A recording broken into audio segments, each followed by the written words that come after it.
जब POCSO act लाया गया था या वर्मा कमीशन की रिकमेंडेशन के बाद में आईपीसी में जो बदलाव किए गए थे बच्चियों की और महिलाओं की सुरक्षा के लिए, परंतु जिस तरह से इन धाराओं का और पॉक्सो एक्ट का रैम्पेंट मिसयूज काफी वर्ग द्वारा किया जा रहा है, जानबूझकर किया जा रहा है। आपको याद होगा एससी एसटी एक्ट का जब बहुत रैम्पेंट मिसयूज हुआ तो सुप्रीम कोर्ट ने इंटरवीन किया। दहेज के मामलों में जब बहुत ज्यादा इसका मिसयूज हुआ तो सुप्रीम कोर्ट ने तमाम तरह की डायरेक्शंस दी, इंटरवीन किया। तो ये जो पॉक्सो एक्ट का मिसयूज बार बार दिखाई दे रहा है, जिस तरह से पूरे हिंदुस्तान में इस बात को लेकर बहस छिड़ी है कि क्या पहले अरेस्ट होनी चाहिए या इन्वेस्टिगेशन के बाद अरेस्ट होनी चाहिए, ये एक लीगल इश्यू है। परंतु आज मैं जिस फैक्ट को बताने जा रहा हूं आप चौंक जाएंगे। जिस तरह से पॉक्सो एक्ट का मिसयूज किया गया मैं आपको दिखाता हूं। ये एफआईआर है जो इस लड़की ने पॉक्सो एक्ट का मुकदमा जो दिल्ली में दर्ज कराया है कनॉट प्लेस पुलिस स्टेशन के अंदर। इसी लड़की ने वुमेन पुलिस स्टेशन रोहतक में 64/16 एफआईआर अपने एक साथी पहलवान के खिलाफ कराई थी।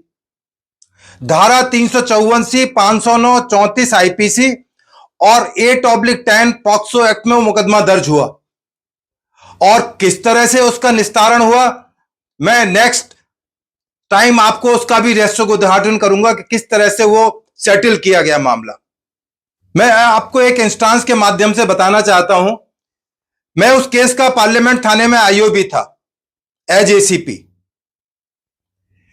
एक सुप्रीम कोर्ट की लॉयर ने एक बहुत बड़े मेंबर ऑफ पार्लियामेंट के खिलाफ रेप का झूठा मुकदमा दर्ज कराने की कोशिश की।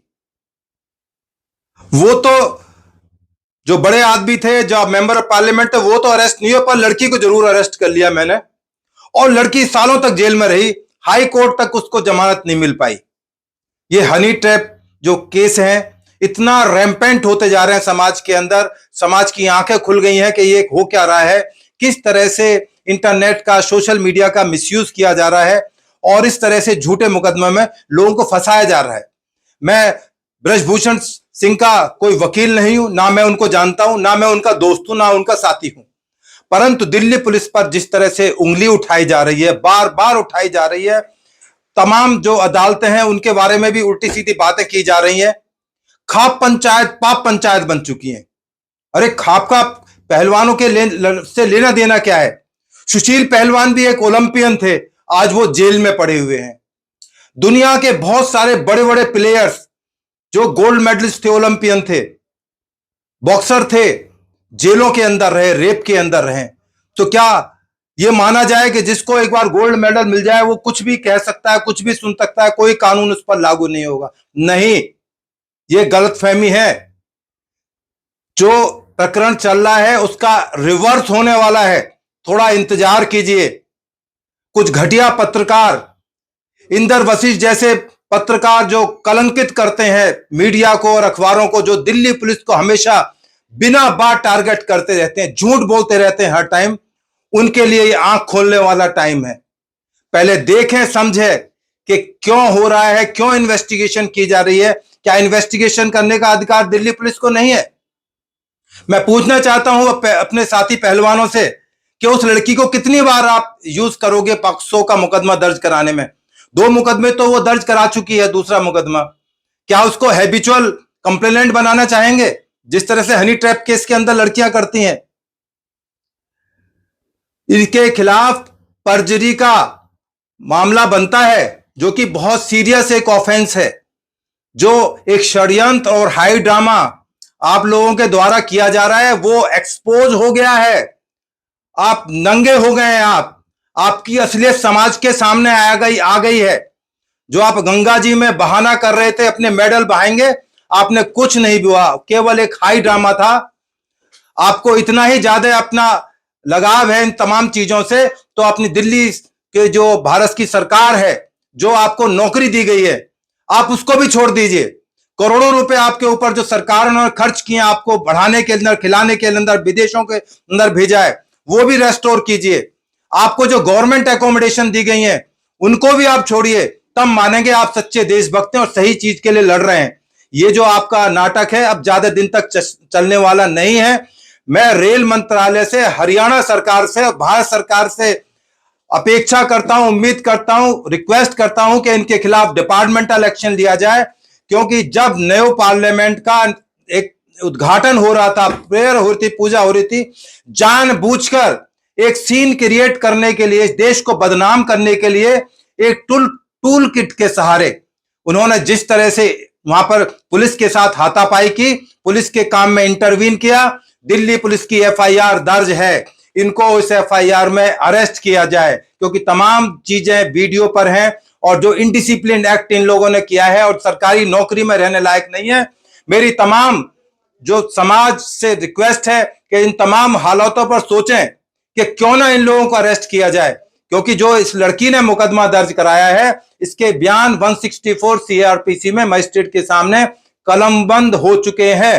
अब वो अपने बयान से यदि रिट्रैक्ट करती है, झूठी पाई जाती है, तो उसके खिलाफ भी 420, 468, 471 जिसमें 10 साल की सजा है, उसका मुकदमा दिल्ली पुलिस को तुरंत दर्ज करना चाहिए। जिस दिन पूरी इन्वेस्टिगेशन हो जाए उसको अरेस्ट करें, जिससे उसके पापों का उसको हिसाब किताब देना पड़े। क्योंकि अब ये चीजें खुलकर आने लगी हैं। उस लड़की के चाचा ने, उसके लड़की की दादी ने, उस लड़की के पड़ोसियों ने ये खुलकर बताया है कि लड़की की उम्र 20 साल है। जब ये प्रपंच किया गया 22 फरवरी 2000 को जन्मी बताया गया। प्रतियोगिता रांची में हो रही थी, मुकदमा दिल्ली में हो रहा है। इसका ट्रायल इस दिल्ली शहर की अदालतों में नहीं हो सकता, जुडिशन का इश्यू है। और लड़की उस टाइम 18 साल की हो चुकी थी, परंतु जब इनको अपनी गलती का एहसास हुआ तो झूठ पर और झूठ और झूठ पर और झूठ, उसका जो है डेथ सर्टिफिकेट बनाया गया। बड़ा ताज्जुब की बात है, लड़की रोहतक में पैदा हुई, लड़की का बर्थ सर्टिफिकेट दिल्ली का है, डेथ सर्टिफिकेट पंजाब में बनाया गया है। सब चीजें पब्लिक डोमेन में आ गई, तमाम चीजें हैं। इनके खिलाफ एफआईआर है, जिस एफआईआर का मैं जिक्र कर रहा हूं 64/16, जिसमें इस लड़की ने पहले भी एक मुकदमा दर्ज कराया था, उस मुकदमे को पैचअप कर लिया। तो ये सब कुछ एक गिरोह द्वारा, संगठित गिरोह द्वारा किया जा रहा है। मैं इनको देश हित में नहीं मानता। जो पहलवान जो इससे नहीं जुड़े हुए हैं, मेरी उनसे रिक्वेस्ट है कि कम से कम अपने साथी पहलवानों को समझाएं कि इस देश की बदनामी ना करें। क्योंकि जिस तरह से पीटी उषा का इन्होंने बदसलूकी की और तमाम जो पॉलिटिकल पार्टीज के नेता अपने चेहरे दिखा के आए थे, अब उनको जगह नहीं मिलेगी अपना चेहरा छिपाने के लिए। ये जो बार बार रिपीटेडली पॉक्सो के मुकदमे दर्ज हो रहे, तभी मैं पूछ रहा हूं कि अभी उस लड़की का कितनी बार आप लोग यूज करोगे, कितनी बार उसकी तरफ से एफआईआर दर्ज कराएं। कम से कम कोई नई लड़की ले आओ जिससे कि झूठे मुकदमे आप दर्ज करवा सको। आने वाला टाइम आपको एक्सपोज करने का टाइम है। अभी मैं और खुलासे करूंगा। अभी केवल रोहतक की एफआईआर दिखाई है, और रोहतक की एफआईआर पैचअप कैसे हुई, उस पहलवान के साथ कैसे सेटिंग की गई, क्या करेगी, मेरे पास तमाम सबूत हैं। मैं आने वाले टाइम में मीडिया को दिखाऊंगा, इस देश की जनता को दिखाऊंगा, जिससे कि जनता गुमराह ना हो। और जो पहलवानों के हितैषी थे, मैं उनसे रिक्वेस्ट करूंगा, बताएं, आज इन बातों का जवाब दें कि उन्होंने पूरी जांच करे बिना सारे एलिगेशन दिल्ली पुलिस पर, तमाम अदालतों पर, तमाम चीजों पर लगाएं। वो गलत है। क्योंकि जो एफआईआर हुई है, ललिता कुमारी का जो जजमेंट है, सुप्रीम कोर्ट का जजमेंट है, उसमें 6 हफ्ते का टाइम पुलिस को इंक्वायरी के लिए दिया गया है। इस देश की सबसे बड़ी अदालत का जजमेंट है। तो ऐसी क्या जल्दबाजी थी कि आप एफआईआर कराने सुप्रीम कोर्ट भाग गए।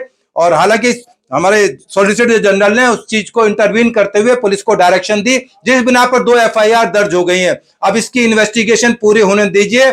आपको आपका चेहरा दिल्ली पुलिस दिखाएगी कि आप कहां खड़े हो। तमाम फैक्ट्स, तमाम इन्वेस्टिगेशन पब्लिक डोमेन में आएंगे, चार्जशीट होंगी या ये अनट्रेस जाएंगे मुकदमे। आने वाले टाइम का इंतजार कीजिए। मीटू कैंपेन भी इस दिल्ली में, हिंदुस्तान में चला था, 19 एफआईआर दर्ज की गई। क्या उसके बाद कोई मीटू नहीं होता? उसके बाद क्या निर्भया के बाद कोई रेप के मुकदमे दर्ज नहीं होते? पॉक्सो का रैम्पेंट मिसयूज का एक बहुत बेहतरीन नमूना आपके सामने पहलवानों ने पेश किया है। आने वाले टाइम में और रहस्य उद्घाटन जल्दी ही होंगे। धन्यवाद। जय हिंद, जय भारत।